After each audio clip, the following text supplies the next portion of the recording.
y nos encontramos ya Muchas con nuestro invitado. Estamos Lo- acá con Federico, por Lo favor. tenemos presente al doctor Federico Romano Norri, concejal de San Miguel de Tucumán, militante radical, presidente de Franja Morada. Sí, en alguna oportunidad, ya Cuando hace éramos muchos años, jóvenes. cuando éramos jóvenes. Seguimos siendo, ¿no? Totalmente. Seguimos siendo, pero bueno, gracias a Dios. Muy jovencito, arranqué en la Facultad de Derecho. Primero, antes de comenzar la charla, sí, agradecerle a ustedes por la invitación, un gusto estar acá. Los felicito por el programa y el mayor de los éxitos.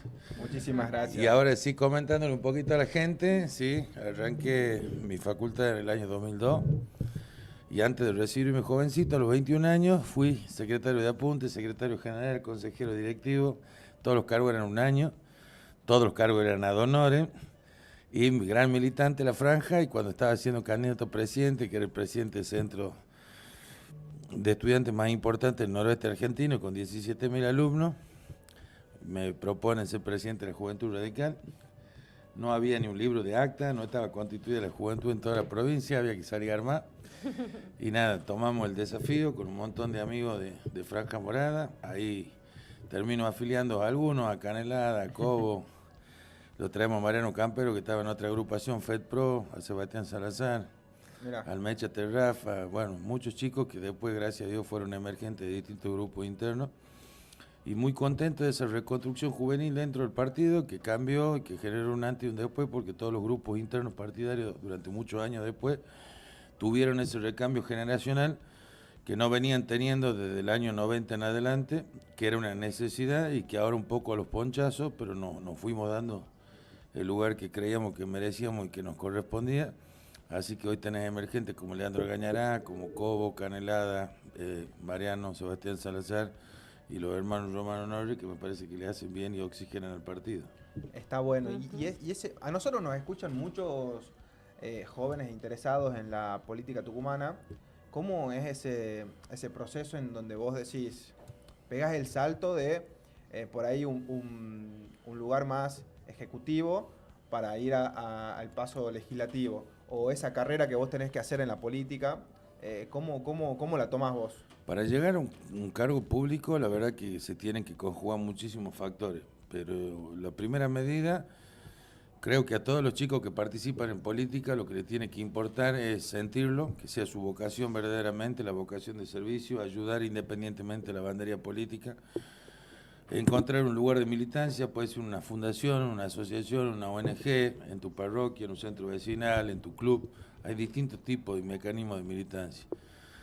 Después me parece que lo que es fundamental es que entiendan los chicos que nuestra principal obligación, quienes tenemos la posibilidad de hacerlo, es estudiar, que es la herramienta que vamos a tener a lo largo del resto de nuestra vida. ¿Por qué?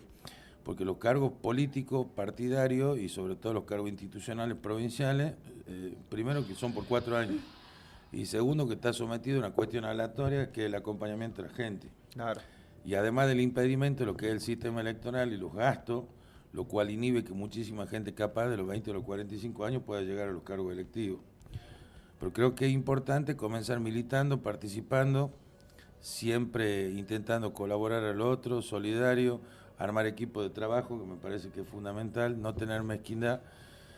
Lamentablemente los partidos políticos tradicionales se han vuelto una picadora de carne en los últimos años, siempre hay uno que va taponeando a los chicos que vienen abajo. Me parece que por eso nosotros con Agustín trabajamos mucho en los chicos de 18 a 30 años para darle una oportunidad, porque creemos que en algún momento, así como hoy, nos consideramos jóvenes dentro de las estructuras institucionales, también es cierto que tenemos fecha de caducidad y que ya hay que ir generando un recambio generacional para abajo, primero en los cargos partidarios y después en los cargos provinciales, que hay que soñar, como dice el Papa, que los sueños tienen que ser en grande, que los tenés que comentar y que no hay que tener vergüenza. Yo me acuerdo que en un congreso en el dique de Uyuna definimos a la política como la actividad más noble que puede desarrollar el ser humano, porque tiene que ver con la solidaridad y la caridad cristiana puesta a disposición del prójimo. Después los malos ejemplos han hecho que la gente se vaya decepcionando de la actividad política. Nosotros, la Unión Cívica Radical, somos correligionarios, o sea, tenemos una religión cívica común. Tenemos una filosofía de vida, una forma de entender a la sociedad, una forma de compartir con el otro, una forma así como el peronismo habla de la justicia social, para nosotros nuestros inicios tienen que ver con las causas de los desposeídos, ¿no? Que son los que más necesitan de que la actividad política, estando presente, pueda ejecutar políticas públicas que mejoren su condición y calidad de vida. Entonces lo que nosotros tenemos es que en lugar de criticar, ver de qué manera aportamos 1 hora, 2 horas, todos los días, a la tarde, a la mañana, a la noche, en un tiempo libre, en algún espacio, porque también hay una crisis de valores fundamentalmente en la política argentina, como así lo hay en la sociedad, donde se ha ido deteriorando el tejido social, donde se ha ido desconfigurando la organización de la familia, donde antes uno veía hogares constituidos con matrimonios que duraban 50 años, donde antes uno veía que era suficiente el trabajo de un padre de familia para llevar adelante un hogar. Eso hace 40 años. Después, el empoderamiento de la mujer hizo que trabajaba papá y mamá y los dos podían llevar adelante un hogar y podían estudiar los hijos. Y existía esa máxima social, a pesar de las crisis en la Argentina, de mi hijo el doctor, a través de un título universitario. Y hay algo que se rompió, porque hoy trabaja papá, mamá, y trabajan los chicos y nos cuesta llegar a fin de mes. Hoy no hay movilidad social ascendente, la política les robó la esperanza y tiene la obligación la política, mientras estemos en un sistema de republicano, mientras exista la democracia, solo de la política van a venir las transformaciones que nosotros necesitamos. Yo no creo tanto en los outsiders, creo verdaderamente en la necesidad de una nueva generación con otro tipo de valores involucrada para que verdaderamente cada uno de su lugar aporte para transformar la realidad que vivimos los argentinos. Decimos que tenemos un país rico, ¿no? Rico en todos los aspectos. Primero en los recursos humanos, que creemos que somos envidia en el mundo, siempre tenemos profesionales muy capacitados en cada una de las áreas. Tenemos una extensión territorial con una variedad de clima y desde el punto de vista geográfico tenemos una ubicación estratégica también para el Pacífico y sobre todo para el Atlántico. Entonces me parece que lo que ha pasado es que hubo en algún momento en nuestra historia un punto de inflexión que para mí tiene que ver con la llegada del peronismo, que independientemente de tener algunas políticas sociales que eran buenas, no generó lo más importante, que era mantener la ejemplaridad en la Argentina, que el esfuerzo y el sacrificio tengan un premio a través de un trabajo digno. Nosotros fuimos el granero del mundo en la posguerra, después de la Segunda Guerra Mundial, durante casi 25 años, estábamos abarrotados de lingotes de oro y de reserva, y hemos comenzado a despilfarrar y a pensar que a la gente que estaba viviendo en situación de pobreza se la podía ayudar entregándole algo. Entonces nos olvidamos de capacitar, nos olvidamos de modelos que habían sido muy exitosos en el año 20, 30 y 40, sobre todo con una reforma educativa donde nosotros pasamos de tener altísimos niveles de analfabetismo a tener una alfabetización que te diría que era de las mejores de Sudamérica y de América en general. Y bueno, lamentablemente creo que hay que recuperar, volver a las raíces, creer en nosotros mismos. Siempre en los peores momentos la solidaridad del pueblo argentino sale a flote. Lo que estamos viviendo es un cambio de ciclo en cuanto a la forma de hacer política, la forma de transmitir política. Este es un programa que demuestra un poco eso, ¿no? Cuando uno era chico salía y el reparto de votos casa por casa, el tocar el timbre, el salir a hacer la pegatina, el afiche, el pasacalle, bueno, ahora el streaming, son modalidades nuevas y creo que la capacidad que tengamos todos los partidos políticos y sobre todo la política actual de adecuarnos a lo que hoy la gente consume y a la necesidad de programas serios que puedan sobre todo informar, que puedan acompañar distintas temáticas sociales que son cuestiones de actualidad para que la gente, pues yo creo que esto que es el teléfono informa tanto, hay tantos micros informaciones que a uno lo confunden en muchísimos aspectos. Totalmente. Y que a veces no nos damos cuenta. Entonces, bueno, me parece que ahí está la inteligencia del oyente o del televidente de poder discernir cuál es la información positiva de la negativa y fundamentalmente no olvidarnos de nuestras raíces, los procesos educativos, formarnos, capacitarnos y así tendremos mejores herramientas. Y sí exigirle al Estado que haya políticas públicas que tiendan a la inserción en el mercado laboral de la gente que termina el secundario, el terciario, la universidad. Que hoy todas las personas excluidas después de los 45 años, alguien genere políticas públicas, o el gobierno nacional o el gobierno provincial, para que pueda ser reinsertado. Nosotros hemos venido dando una pelea, por ejemplo, a la Cámara de Diputados y de Senadores, donde inclusive de manera bochornosa el presidente terminó vetando, primero atentando contra la universidad pública, que es un postulado y un legado histórico de la Unión Cívica Radical, pero después contra nuestros jubilados, que es uno de los sectores más bastardeados de la política argentina, cuando creemos que no hay nada más duro que llegar a la tercera edad, llegar con problemas de salud, llegar estando jubilado con una jubilación precaria desde lo económico y que no te alcanza ni siquiera para los medicamentos. Pero además con esta sociedad en crisis de sus valores, donde poco se lo atiende al padre, a la madre, donde a veces te acuerdas con suerte un domingo de ir a comer al mediodía, donde hay modelos que están en plena observación por la propia ciencia, de qué manera vamos a trabajar con la tercera edad en los próximos años. Hay modelos muy exitosos en el mundo, inclusive, que no tienen que ver con geriátricos, sino con espacios de contención común para que desde el punto de vista afectivo se puedan encontrar. Entonces, bueno, me parece que no hay que ser alarmista, que estamos acostumbrados a vivir en crisis, que lo que tenemos que hacer, más que preocuparnos, es ocuparnos de cada uno de los temas, ponerlo en el debate social, ponerlo en la agenda pública, pedir la recomposición salarial de todos los sectores. Hoy hay unas cuestiones que son absolutamente asimétricas, como un jefe de hospital puede ganar 850.000 pesos y un colectivo era 1.900.000, por darte un ejemplo, porque una persona en la prensa tiene 6 trabajos, no llega a 1.000.000 de pesos, porque son cosas que tenemos que preguntarnos como interrogante. El progresismo tenía que ver con que el que tenía una bici pueda tener una moto, el que tenía una moto pueda tener un auto, el que vivía con los padres podía comprar un terreno, el que tenía el terreno podía construir, y de eso hablábamos de movilidad social ascendente. En cambio, hoy lamentablemente vemos que a los hijos, en el mejor de los casos, le dan un par de habitaciones en el fondo o arriba de la casa para que vivan con los padres. Se le niega el acceso a la vivienda a los padres. Imagínate qué es lo que pasa con los hijos, con los matrimonios recién casados. El consumismo del teléfono también, y en este daño que está haciendo estratégicamente esta sociedad de manera transversal, genera a través del TikTok, a través de las películas, a través de las series, que todo se consigue con mucha velocidad. Antes era otro modelo de conformación de sociedad. El éxito vos lo veías a los 25, 30 años, de construcción conjunta con tu matrimonio. Claro. Hoy, si a los 2 años no tienen el auto, no tienen la casa, no tienen el country, ahí nomás nos separamos, nos divorciamos, y todo eso, aunque no nos demos cuenta, va rompiendo y va destruyendo el tejido social, que creo que es el más importante, ¿no? Yo creo que con todo lo que nos venís aportando, por ahí me fui anotando un par de palabras que son cruciales, ¿no? Como por ejemplo esto de que los jóvenes están decepcionados de la política, la gente está decepcionada de la política, se han alejado de la participación. Yo particularmente, bueno, coincido que tuve la posibilidad también de ser consejera directiva 2 veces en Filosofía y Letras, y hoy por hoy veo para atrás y la militancia ya no es lo mismo. O sea, el mismo teléfono nos ha cambiado y nos ha demandado una evolución en otra línea, y al mismo tiempo el compromiso que implica a los jóvenes tener esa representación y salir y pelear, defender la educación pública. El año pasado se hizo una marcha en donde nos acompañaron muchos, en defensa de la universidad pública, ¿no? Pero yo creo que esa decepción creo que todavía sigue latente. Puede ser que sea por una falta de compromiso.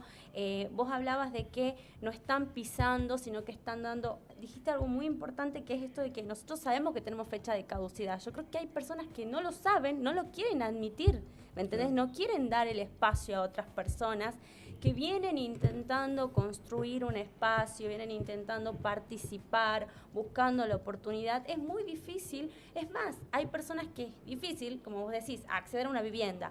Acceder a una carrera hoy en la universidad también es difícil.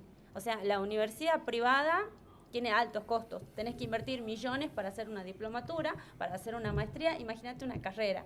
En otros sectores también, digamos, y estamos hablando de defender las instituciones, defender los valores, construir de otro lado, y también abrir un poco el abanico. ¿Dónde pensás que está ese mayor desafío? Vos hablaste de un montón, recién nos dijiste muchas cosas que la verdad que son golpes a la realidad y también hacen un poco a lo que ya pasó. Pero a futuro y ahora, ¿qué es lo que vos pensás que nosotros podríamos realizar, podríamos construir de forma conjunta para lograr eso, ¿no? Volver a llamar a los jóvenes, volver a unirnos, volver a generar una unidad dentro de los espacios que aún así están divididos. Hay chicos que forman parte del partido radical, peronista, y no se sienten representados, o solamente acompañan y siguen Mira, acompañando a los mismos, ¿viste? Como que... Lamentablemente, tenés razón en todo lo que decís, digo lamentablemente porque estuvo muy bien y comparto con tu explicación, pero bueno, son cuestiones que como joven nos afligen, ¿no? Lamentablemente los jóvenes en los distintos partidos políticos son la mano de obra barata cuando llega la campaña. Entonces no se le da ni el valor ni se lo jerarquiza como se debiera. Cuando yo miro para atrás me acuerdo que mi abuelo fue huérfano a los 4 años de padre y a los 9 de madre. Y a los 26 años era el ministro de gobierno de Celestino Helsi y ya había sido juez. Entonces se le daban los espacios. Fernando Jury, a los 26 años era ministro de gobierno y después secretario de la gobernación, de don Arturo Riera. Y se le daban los espacios. Y ahora parece que nos exigen que tengamos una experiencia y siempre vamos a tener una primera vez. Ahora, si están los mismos de siempre, que quieren seguir colgados de la teta del Estado, que han utilizado la política como una carrera acelerada de enriquecimiento ilícito, donde lo único que mejoró son su patrimonio, pero no hemos visto verdaderamente cuál es el legado que deja cada uno en el sistema político. Es decir, bueno, este como concejal dio esta y esta pelea, este como legislador, este como intendente, este como gobernador. Entonces todo ese anacronismo genera un daño para abajo, como vos muy bien lo mencionabas, porque no nos permiten los espacios. Yo quiero que cuando digo volvamos a las raíces, yo lo mejor que viví en mi vida política fue mis años de juventud después de los 17 años. ¿Y por qué? Porque no había un sueldo. Porque todavía podía vivir de mi papá, de mi mamá, y mi única obligación era estudiar.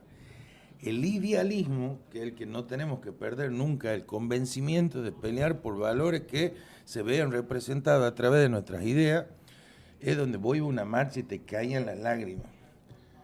A veces de felicidad, a veces de bronca, pero con una profunda convicción de que tu rol activo era para manifestar, para acompañar o para festejar, pero lo hacíamos absolutamente convencidos de esa idea. Levantaban una bandera. Lamentablemente, así como los 90 de Menem generó en la Argentina la profundización de un individualismo exacerbado, donde yo siempre lo represento en una persona que vos en el barrio le robaban la cartera, antes se levantaba toda la cuadra a ver qué le pasaba a la señora. Hoy vos sentís una que grita ¡ay! Y se acabó ahí en el ay. A lo sumo uno se cruza, levanta a la señora y el resto sigue con sus actividades. Ese individualismo también es trasladado a muchas otras acciones concretas de la vida. Y Alperovich, así como el menemismo a nivel nacional, Alperovich generó cosas gravísimas acá. Una de las cosas graves que generó fue el bolsón de pavimento, el bolsón de nombramiento y el bolsón de alimento. El bolsón de alimento era para gente más pobre. Sí. El bolsón de pavimento para clase media. Y la clase media acomodada también era el bolsón de nombramiento.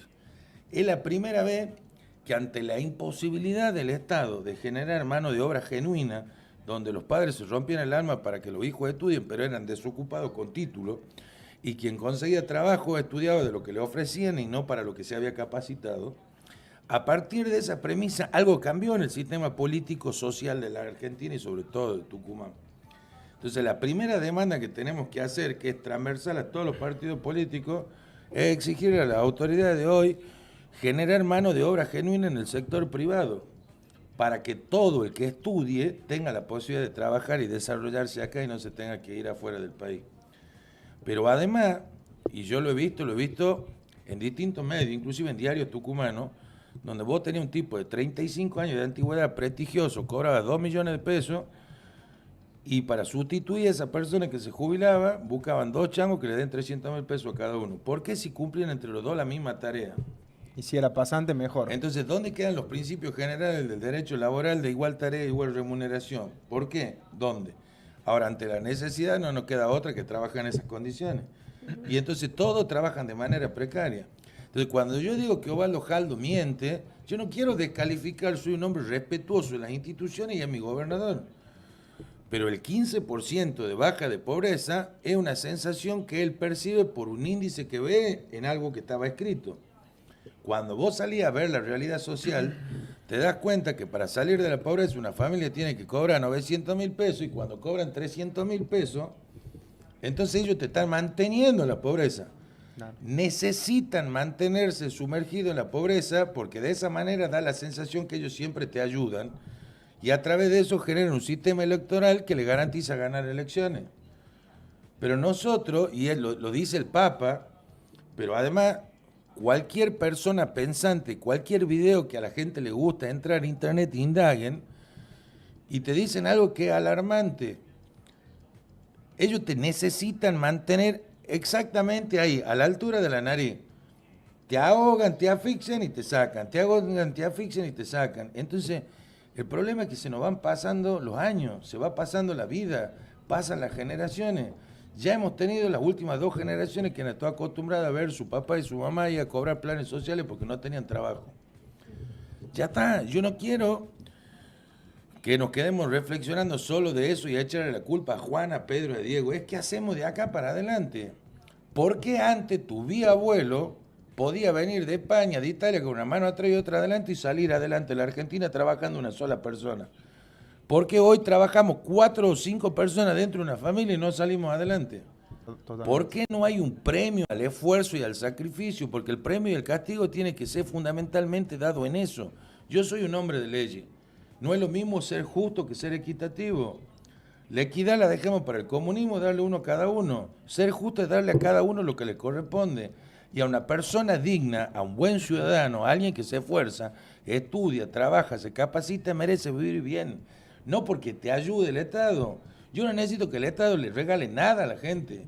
Necesitamos que le devuelva la dignidad, que le devuelva las oportunidades, que le devuelva la esperanza. Entonces la convocatoria a los chicos, a que en lugar de criticar, porque ese 30% duro que vota por Milei, de ese 30% del sector de la sociedad, el 81% son menores de 32 años que se cagan en el Estado porque viven con el papá y la mamá. Pero el día que tengan que salir a bancar a su esposa, a su hijo, el alquiler, los servicios, se van a dar cuenta que no es fácil todo esto. Totalmente. Que el compromiso arranca nosotros mismos militando por nuestro futuro, por el de nuestros hijos. Y yo no quiero que sigan pasando generación tras generación sin que podamos salir de la situación que hoy estamos viviendo. Porque sí creo en la Argentina, porque sí creo en los jóvenes y porque creo no solo en el radicalismo, creo que en todos los partidos políticos tenemos gente bien. Tenemos que ver cómo colaboramos todos para que llegue esa gente y no las personas que les gustan enquistarse en nichos de corrupción. Y ojalá que las instituciones recuperen su lugar y la justicia sea el resorte institucional donde todos podamos apelar y ver no lo que ha hecho Macri ni lo que hace Milei, que dejar a la Cristina con vida por una cuestión electoral. Si tiene que ir presa, que vaya presa. Necesitamos políticos presos, muchos políticos presos. Necesitamos jueces destituidos, necesitamos policías exonerados, necesitamos que la gente vuelva a recuperar la confianza y la credibilidad en el sistema político. Necesitamos una justicia que verdaderamente sea independiente, que sea el resguardo que nosotros tenemos ante cualquier atentado a nuestros derechos. Necesitamos la normalidad, pero hace mucho tiempo que no somos normales en Tucumán. Así es. Yo, el análisis que hago va por el lado de que ese núcleo duro que por ahí lo tiene a Milei como la figura intocable, por así decirlo, lo equiparo con en su mejor momento la cámpora, ese fanatismo, generando un populismo, que es lo que termina afectando a nuestro país, y que ese populismo sea tanto de izquierda como de derecha. Pero ahí también va la mea culpa que yo hago como radical, en donde yo puedo convencer a mis amigos que formen parte del partido radical, de que me acompañen por tal y tal motivo. Pero a la larga se van a terminar desilusionando si, por ejemplo, yo le hablo, no sé, de la reforma universitaria, un modelo que se ha implementado en América Latina y en varios lugares de Europa, y después tenemos a una figura radical en el Congreso como Mariano Campero que va y termina votando a favor del desfinanciamiento universitario. Y justamente ese vacío partidario que se genera es por esas acciones en donde decimos, pregonamos una cosa y terminamos haciendo otra, que encima está, ponele que aceptable de que no acompañes el de financiamiento, pero eso de hacerlo a puerta cerrada, en una oficina, de forma sospechosa, es lo que a la gente le dijo en su momento no a Massa, le dijo en 2015 a Scioli que no, y es lo que ahora está generando que tengamos a Milei como presidente, un tipo que tiene aberración supuestamente por el Estado, pero tiene a toda su familia acomodada, los funcionarios de la hermana para abajo acomodaron a todos sus allegados, recortaron en todos lados y la verdad de que, pero no es que recortaron para, no, gastos innecesarios, sino que sacaron a unos para poner a los de ellos, digamos. Y yo creo que eso es lo que a los jóvenes, y yo hablo por los que tienen entre 18 y 25 años, es lo que por ahí le desencanta de la política. Pero también tenemos la política... No tan solo a los jóvenes. Bueno, no tan solo a los jóvenes. Porque hay que tener en cuenta, sí, de los porcentajes que decían de jóvenes que votaron, acompañaron a Milei. Hay un sector, más 30, que también acompañó. Porque, o sea, venían de años de peronismo, años de kirchnerismo, se cansaron, vieron este presidente que salió como un personaje, se vendió sin partido, sin espacio, apareció como la salvación, más o menos se presentó, y terminó conquistando y llegando a algunos sectores de gente trabajadora que hoy lo ve, mira para atrás y dice, tengo que trabajar el doble, no puedo llegar a pagar un alquiler, no puedo llegar, necesito el sueldo de mi pareja, necesito el sueldo, o me tengo que volver a mi casa a vivir con mis viejos, o como decía Federico, construir en la casa de mis viejos, cuando antes podríamos haber planteado otras opciones y nos podríamos haber comprometido desde otros sectores, desde otros partidos, en una unificación más real y podríamos haber conquistado de otra manera. Yo creo que ahí está el verdadero compromiso y es ahí a donde hay que apuntar ahora. Y esto que vos decías, de que los jóvenes realmente generen ese cambio y vuelvan también a generar la confianza con esas personas que están atrás. Porque hoy no nos olvidemos que hay jubilados que están siendo atacados, que siempre terminan siendo el último orejón del tarro y siendo las víctimas de un sistema que se los lleva puesto por delante. No puede ser que hay gente que diga, hace tiempo que no como carne, hace tiempo que no me compro ropa, que tenga más de 70 años y que ha trabajado absolutamente toda su vida. Comer carne una vez por semana sea como un lujo, que en algún momento era, claro, salgo a comer afuera una vez por semana, ahora es comer carne una vez por semana en la casa. ¿Cómo ves vos, Fede, el rol que tiene que jugar el radicalismo ahí? O cómo nosotros tenemos que pregonar eso. Mira, me parece que es fundamental. El radicalismo es su partido más antiguo de la América Latina. Y tenemos una responsabilidad que en los momentos de crisis institucional la gente mira para un lado y para el otro y el radicalismo siempre aparece, como el ave fénix. A mí no me importa que venga una encuesta de Buenos Aires y diga que el radicalismo mide como sigla el 0,4%. En Tucumán la segunda fuerza del radicalismo. En Santa Fe la primera. Nosotros tenemos, sí, pero te hablo de acá, nosotros tenemos hasta hoy 3 diputados nacionales, tenemos 3 intendentes, tenemos 7 legisladores, tenemos 4 concejales, tenemos 417 intendentes a lo largo y a lo ancho de nuestro país, tenemos 5 gobernadores, el radicalismo no es el 0,4%. Y ese 25% que decías vos, muy bien mencionado, esos más de 30 que también acompañaron a Milei, se autoperciben o se denominan independientes o antiperonistas, que es un voto fluctuante. El problema de los últimos 40 años es que la oposición siempre va atomizada, pero va fomentada esa atomización porque el peronismo, cuando tiene un techo, paga campañas de distintos sectores de la oposición para que la oposición vaya dividida y de esa manera ellos puedan ganar elecciones. Entonces hablemos con toda claridad para con la gente. La responsabilidad de la Unión Cívica Radical, en primer lugar, es darle una alternativa de poder en la Argentina y en Tucumán. Estamos viviendo momentos duros, estamos viviendo momentos de turbulencia, pero nos hacen falta generar liderazgo rutilante. El radicalismo venía teniendo una cobertura territorial a lo largo y a lo ancho de toda la geografía de la Argentina, pero no teníamos ese liderazgo. Después de Alfonsín fue muy difícil encontrarlo. Surgieron de manera espasmódica y casi efímera Ángel Rosa en su momento, Ernesto Sanz en otro momento, Ricardo Alfonsín antes de irse en otro momento, pero no llegaron a tomar la potencia nacional que necesitábamos. De hecho, el error de Ernesto Sanz fue no aceptar ser vicepresidente de Mauricio Macri, porque si le estábamos poniendo la estructura de intendente y de gobernadores, era lógico que el radicalismo tenga un lugar protagónico y no hacer de furgón de cola del PRO.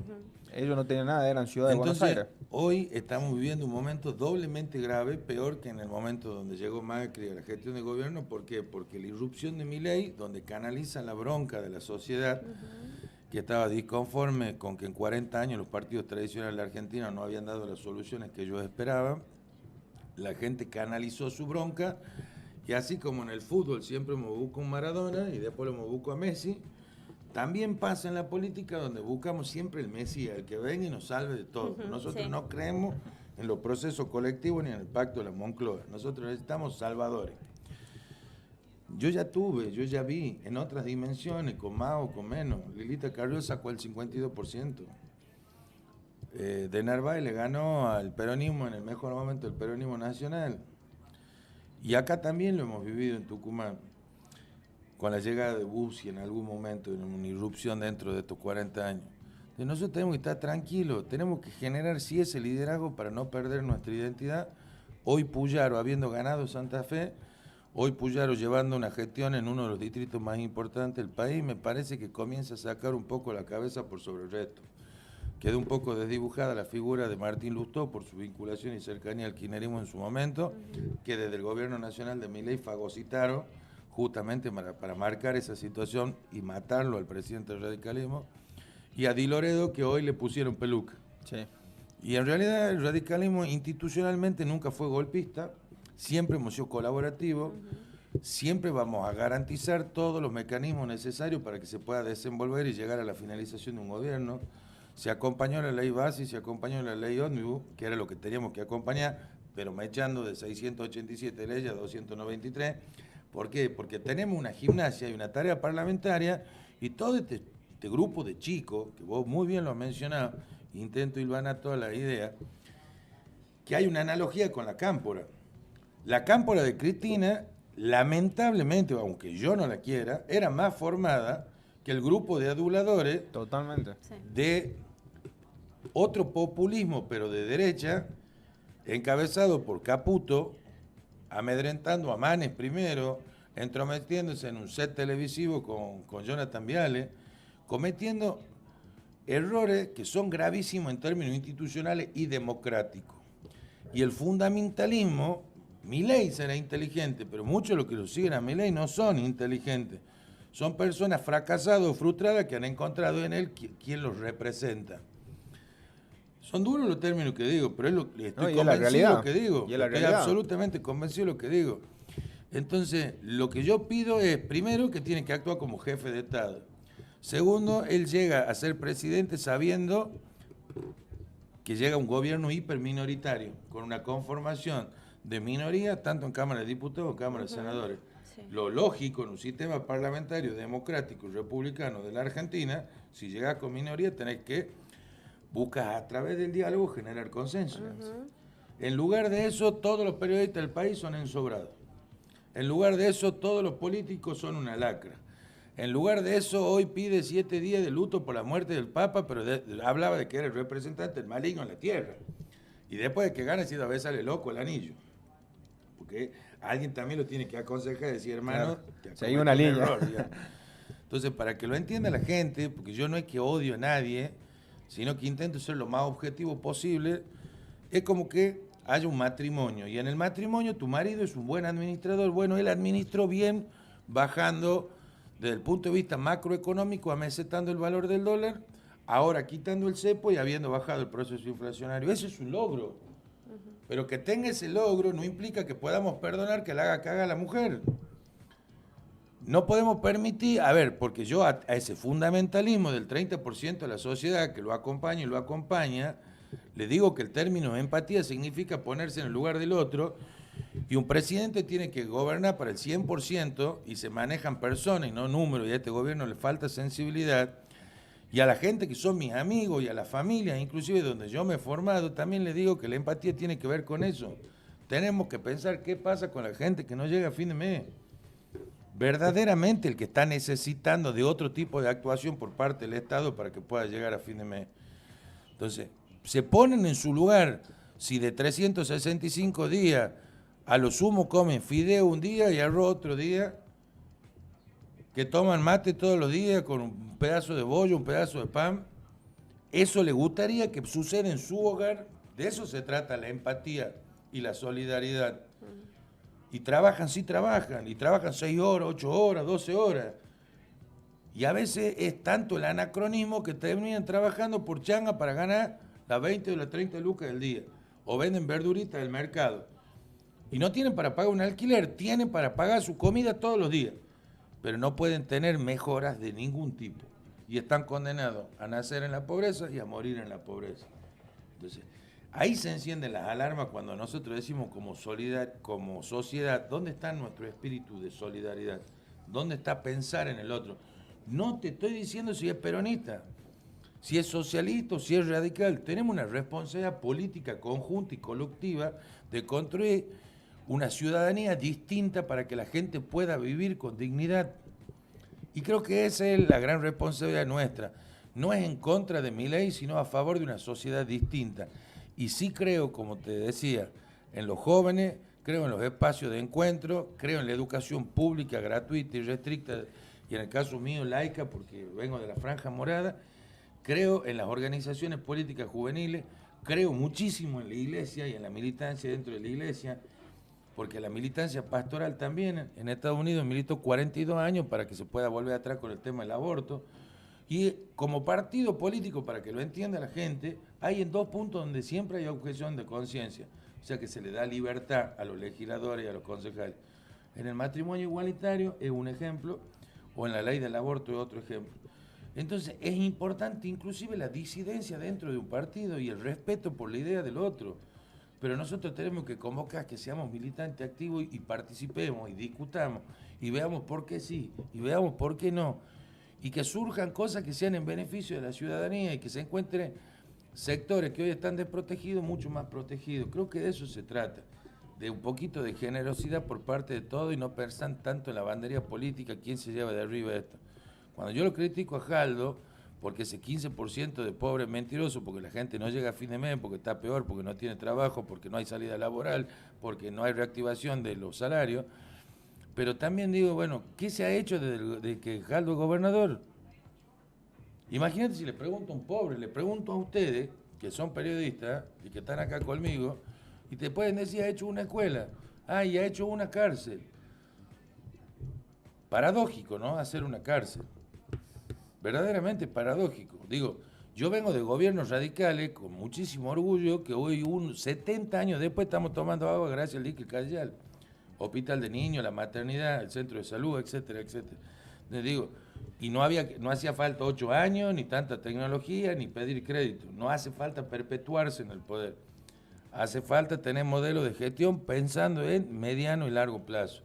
Y necesitamos una generación que piense los próximos 50 años de Tucumán. Así es. Modelo de gestión es una de las cosas más importantes que creo que hace falta en muchos sectores, ¿no? Tanto en el ámbito político como en el ámbito universitario. Creo que también hace falta gestión. Hay una demanda ahí también, ya te voy a contar. Nosotros estamos pronto a introducir la boleta única en la próxima elección de estudiantes, el próximo 7 de mayo.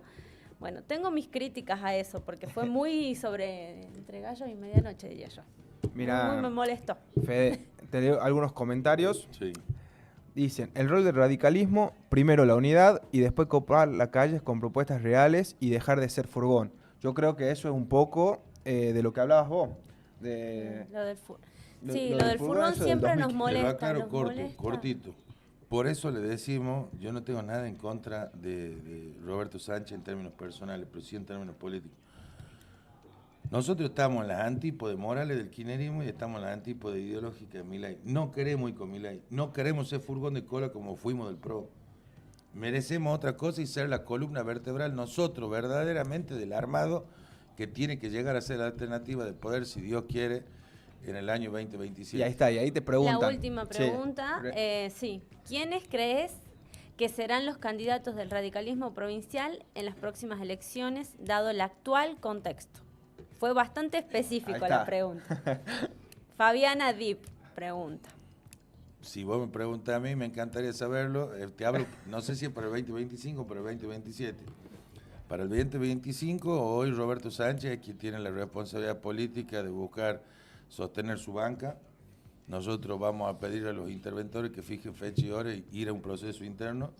Primero, para poder delinear cuál va a ser la estrategia de alianza y cuáles son los partidos que van a confluir junto con la Unión Cívica Radical. Y en segundo lugar, no creemos que tenga que ser puesto a dedo de manera antojadiza por el Comité Nacional, quien representa los intereses de los afiliados de la Unión Cívica Radical. Así que me encantaría que haya una competencia que es democrática, sana y saludable. Y en el 2027 creo que van a llegar nuevos emergentes. Me parece que es importante, que no hay que tenerle miedo. Hay gente que no hace política solo para ganar elecciones, sino para mantener intactas e inclaudicables las convicciones.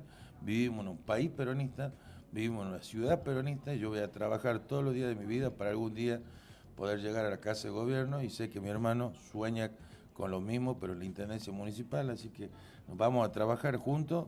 Nos quedan muchos años por delante, y si no, habré dicho el día que termine mi carrera, hice todo el esfuerzo, me siento orgulloso, dejé todo lo que pude, no me dio la nafta, pero creo que de eso se trata. Y lo escuchaba atentamente y me emocionaba ayer cuando veía un videíto del Papa cuando dice lo importante es el camino. Y cuando hablaba de perseguir los sueños y decía hay que verbalizarlo, hay que contarlo, hay que decirlo. Y si algún día nos toca llegar al fin de la carrera o nos convocan desde arriba, podremos decir cuánto hemos recorrido de ese camino. Lo importante del camino es lo que nos mantiene en movimiento, es por lo que pensamos que pasamos en esta vida para dejar huella, para trascender y para no tener esa actitud pasiva, sino decir qué hemos hecho nosotros por el prójimo. Tremendo. Así que vengo de una familia con vocación política, somos la quinta generación y tengo una sola responsabilidad, que es mantener la coherencia. Nunca me voy a ir de la Unión Cívica Radical y trabajaremos mientras la gente nos premie con su voto. Y si no, volveré a mi profesión. Perfecto. Ahora, hablar un poco de la gestión. Mañana tienen sesión. Mañana tenemos sesión a las 9 de la mañana. ¿Qué van a tratar? Es muy simple, no hay ningún tema más importante que nos ocupa hoy en el mundo, que es el fallecimiento de Jorge Bergoglio, nuestro Papa Francisco. Me parece que teníamos que tener un pronunciamiento político. Hay un proyecto de resolución que no es de ninguno de los concejales, sino de la totalidad de los miembros del Consejo. Primero, solidarizándonos con la Iglesia Católica y con todo el pueblo católico en el mundo. En segundo lugar, sí vamos a llevar adelante, si Dios quiere, la sanción por unanimidad de una ordenanza para que lo recordemos todos los días 21 de abril, sin que haya feriado, sin que haya asueto, pero sí que se ponga la bandera media asta y que se le rindan todos los honores en todos los organismos, ya que ha sido el primer Papa argentino y el primer Papa latinoamericano. El argentino más importante de la historia. Así es, así es. Sí, sí, sí. Totalmente. Y uno en cada pie. Lo tiene Messi. Sí, y Maradona. Eso, hermoso. Bueno, a mí me queda de tu visita dos palabras con las que me identifico y por las que empecé a militar cuando ingresé a la universidad. Ingresé en la Franja Morada también. Después armamos nuestro espacio Reforma Estudiantil, que ahora estamos también en la Facultad de Artes. Seguimos siempre acompañando a la franja, siempre acompañando al radicalismo. También tenemos chicos que se han identificado con nuestro espacio. Hay dos palabras de tu último mensaje que me gustaron mucho, que es el tema de la coherencia. Uno siempre tiene que ser coherente con los actos, con lo que hace, con lo que dice, con los espacios que representa, y cuando la gente te da su voto de confianza. Vos hablaste de que ya sos la quinta generación. En mi caso, soy la primera en llegar a la universidad de mi familia, de una familia matriarcal. Tengo una hija que espero el día de mañana, la otra palabra era huella, espero dejar una huella para su generación y para las generaciones que vengan, porque la verdad que para eso hacemos estos espacios, para eso estamos acá, para eso, escuchamos tu experiencia, tu mensaje, el trabajo que venís realizando, y invitamos a todas las otras personas que también quieran. No es que tenemos tatuado solamente una bandera, no lo quieran ver así, pero nosotros sí vamos a ser coherentes en decirles que queremos escuchar todas las opiniones, queremos escuchar todas las voces, dar los espacios. Acá, bueno, le damos el lugar a Federico para que cuente un poco de lo que se viene trabajando, las perspectivas, cómo ve el panorama político actual. Y sabemos que hay mucho por hacer, estás tejiendo mucho con las redes socialmente, se están dando muchos talleres, se está incorporando mucho a la gente. Esas son las oportunidades que la gente necesita y eso ya está dejando una huella, así que de todo lo que dijiste finalmente me quedo con esas dos palabras que creo que identifican esta entrevista, por lo menos en este momento. Me encantó la entrevista, vos sabés, Emiliano, que te aprecio en lo personal también, valoro muchísimo, con profunda admiración, porque a veces uno se ve reflejado en ciertos jóvenes y te veo con unas ganas y con muchísimas condiciones, así que seguí así. Muchas gracias. Los recontra felicito por el programa, ha sido un recontra gusto conocerte, no sabía de tu historia y de tu militancia, en lo poco o en lo mucho que pueda ser útil, y la verdad que sí, lo que tenemos que tener cuidado a veces los jóvenes que hacemos política es cuidado con el entorno, cuidado con el microclima, cuidado con encerrarse, nada enriquece más en la política que la diversidad y la disparidad de ideas, y está en el respeto la posibilidad de conjugar y articular consenso. Así que ábranle siempre las puertas a todas las voces, que nos hace bien y nos hace falta como sociedad, y sobre todo hay espacios que los jóvenes están necesitando para mostrar su potencialidad. Así es, Fede. Muchísimas gracias por haber venido, te esperamos en algún otro momento, y bueno, creo que llegamos al final. Llegamos al final, la verdad que fue una jornada bastante, les prometimos una jornada intensa y así lo fue.